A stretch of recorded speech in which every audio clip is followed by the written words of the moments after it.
Hi, my name is Ray Xiao and I'm your BSL commissioner.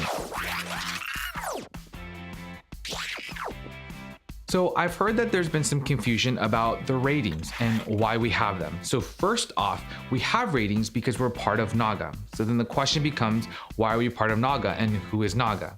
So NAGAAA was actually started in 1977 and it stands for the North American Gay Amateur Athletics Alliance. It was created to encourage LGBT participation in competitive and organized softball. So what does NAGAAA do for the BSL? Well, it gives us access to over 45 tournaments across the country and Canada throughout the year. And it also gives us access to the Gay Softball World Series, which actually requires NAGAAA membership. It also gives us access to over 20,000 LGBT players who can participate in our own Minuteman Classic tournament. But I think most importantly, what it does is it gives us access to a larger community of friends and family who we get to see year over year throughout the year and connect with, and we can build camaraderie with them, with people who support us through thick and thin. So with that said, in order to be part of NAGAAA, everyone needs to have a rating. So why does NAGAAA have ratings? By having a ratings process, it provides a mechanism to have distinct levels of competition in tournaments for teams of similar caliber. NAGAAA has levels A, B, C, and D. For many players, these tournaments are an essential part of their softball experience. A lot of people call themselves a tournament whore because they just can't get enough of these tournaments throughout the year. So now, having said that, let's take a look quickly at how a player is rated. So a player is comprised of 4 parts. You can see here, it's throwing, fielding, running, and hitting.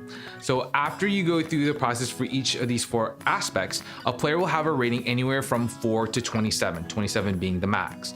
So with your rating, you can see in the chart now what division that you are allowed to play in with that rating. So the BSL has our own ratings process, and it's changed over the last few years to become a more open process now with 9 members on the committee.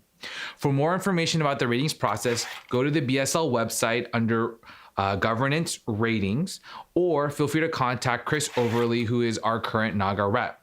For more information about your individual rating, ask your coach. So after all of this, one of the biggest misconceptions is how these ratings affect your BSL regular season play. Now, in all honesty, there is no relation between your NAGAAA rating and what division you or your team is a part of. Technically, you can be rated a 27 and play in Division 4. Now, I would highly discourage that so that we could have more competitive levels of play in the BSL across the divisions. So all in all, I hope that explains why we have ratings, how they're determined, and how it affects the BSL or not affect the BSL.